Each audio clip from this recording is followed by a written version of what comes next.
반갑습니다. 어느새 이곳저곳에서 예쁜 꽃들이 피어나는 봄이 찾아왔네요. 추운 겨울을 잘 이겨내고 꽃망울을 터뜨리기 위해 온 힘을 다하는 화초들을 보며 여전히 코로나로 어려운 상황이지만 복음의 꽃을 피워야겠다는 마음을 가져봅니다.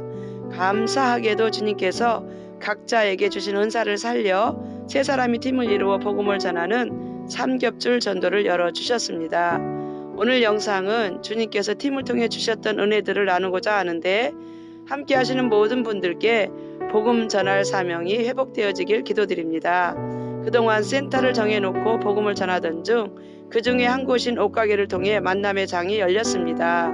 세 사람 중 한 분이 옷가게 주인 집사님이신데, 이분은 자기 것을 아까워하지 않고 다 퍼주며 처음 만나는 사람과 아무 부담 없이 관계를 잘하는 은사가 있으신 분입니다. 손님 중에 관계가 잘 열어지고 마음이 열려지는 이웃을 만나면 바로 옆 아파트에 사시는 또 한 분의 집사님 가정으로 모시고 옵니다. 아파트 1층에 사시는 집사님은 자기 집을 오픈해서 이웃들을 섬겨주시며 주님 사랑을 전하는 분이십니다. 이분은 사랑이 넘치고 마음이 아주 따뜻한 분이라서 아무리 강박한 사람이라도 이곳에 와서 교제하다 보면 마음이 다 녹아지는 사랑의 은사를 받으신 보석 같은 집사님이십니다. 찾아오시는 분들에게 차를 대접하기 위해 커피 머신을 설치했고, 오븐이 없어도 전기밥솥 하나로 갖가지 빵과 케이크를 만들어 오시는 분들과 같이 드시며 교제를 합니다.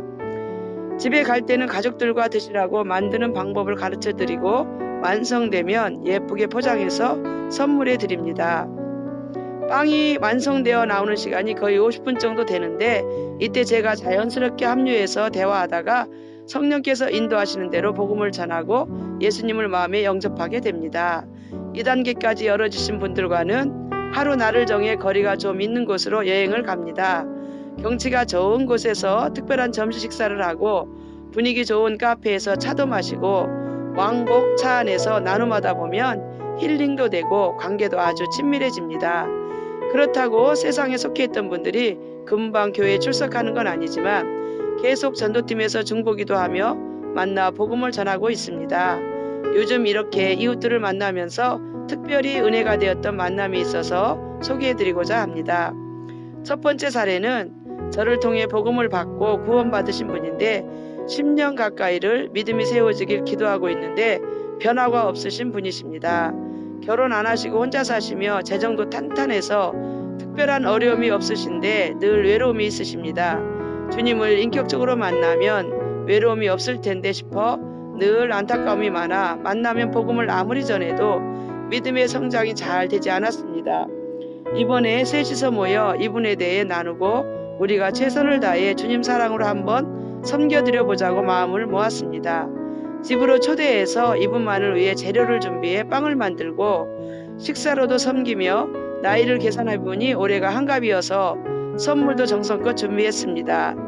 함께 식탁교제를 하는데 얼마나 감동을 받으시는지 감동받는 모습에 우리가 감동이 되었습니다. 지금까지 살아오면서 나를 위해 아무도 이런 사랑을 전해준 적이 없다 하셨습니다. 복음을 다시 한 번 더 전해드리고 하나님께서 성도님을 얼마나 사랑하시는지 확인시켜 드렸습니다. 그리고 전심으로 축복하며 기도를 해드렸습니다. 그 다음 주부터 큰 변화가 일어났습니다. 주일 예배 같이 드리자고 문자했더니 일부 8시 예배 드리는 중이라고 답이 왔습니다. 그렇게 주일 예배 드리러 오시라고 해도 마음이 움직이지 않았는데 주님께서 마음에 감동을 주시며 만져주신 것입니다. 그 뒤로 몇 주째 일찍 일어나서 주일 첫 예배를 드리고 있습니다. 너무 감사해서 기쁨을 전했더니 권사님의 오랜 기도 응답이라며 오히려 고맙다고 더 큰 감사를 전해오셨습니다. 할렐루야. 혼자서 할 수 없었던 사랑을 셋이서 하나 되어 사랑으로 섬겼는데 성령의 역사가 일어났습니다. 두 번째 사례는 20년 넘게 방황하던 분이 돌아오게 된 사례입니다. 옷가게 하시는 집사님과 알고 지내다가 연락이 끊겼는데 요즘 다시 연락이 되어서 만나게 되었습니다. 빵 만드는 집사님 댁에서 처음 만나는 날 마음에 성령께서 이런 감동을 주셨습니다. 과일나무를 심을 때 이곳저곳 자주 옮겨 심으면 열매를 딸 수 없고 한 곳에 심어 뿌리를 내려서 영양분을 잘 공급받아야 맛있는 과일을 딸 수 있다는 말을 만나서 먼저 전하라는 감동이 있었습니다. 만나서 서로 간단히 인사를 나눈 뒤에 감동대로 순종해서 전했는데 이분이 딱 본인이 살아온 삶이라며 집중해서 반응하셨습니다. 구원의 확신이 있는지 점검해 보니 없으셔서 종이에 펜으로 써가며 복음의 본질을 전해드렸습니다. 그런데 이분이 이런 말씀을 지금까지 어디서도 들어본 적이 없다 하시며 잘 받으셨습니다.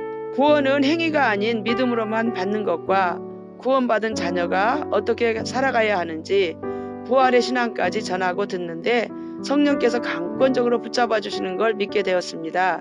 지금까지 육체가 원하는 대로 살아온 삶에서 구별된 삶을 살기 위해서 우리가 함께 기도하고 자주 만나 선한 영향력을 흘려보내 드려야 함을 나누었습니다.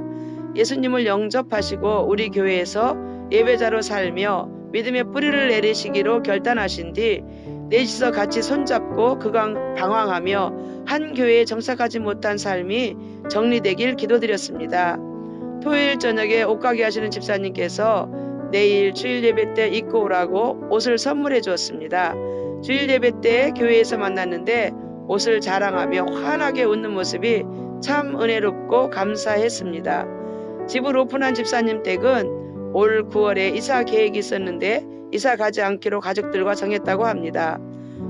우선 옷가게와 가깝고 1층이라서 사람들이 오가는데 편하고 집안에서 이웃들을 섬기며 복음이 전해지는 것뿐만 아니라 영혼들이 구원받고 회복되는 장소로 쓰임받는 것이 너무나 감사하기 때문에 그렇게 결정했다고 합니다. 주님께서 세 사람을 삼겹줄로 똘똘 뭉쳐 복음 전할 수 있도록 영혼 사랑하는 마음으로 하나 되게 하는 큰 은혜를 부어주셨습니다. 할렐루야, 할렐루야. 모두가 다 하나님의 은혜입니다. 앞으로도 주님께서 삼겹줄 전도팀을 통해 지속적으로 이웃들을 보내주시고 구원과 치유, 회복의 역사가 일어날 수 있도록 은혜해 주시길 기도드립니다. 함께해 주셔서 감사합니다. 사랑하고 축복합니다.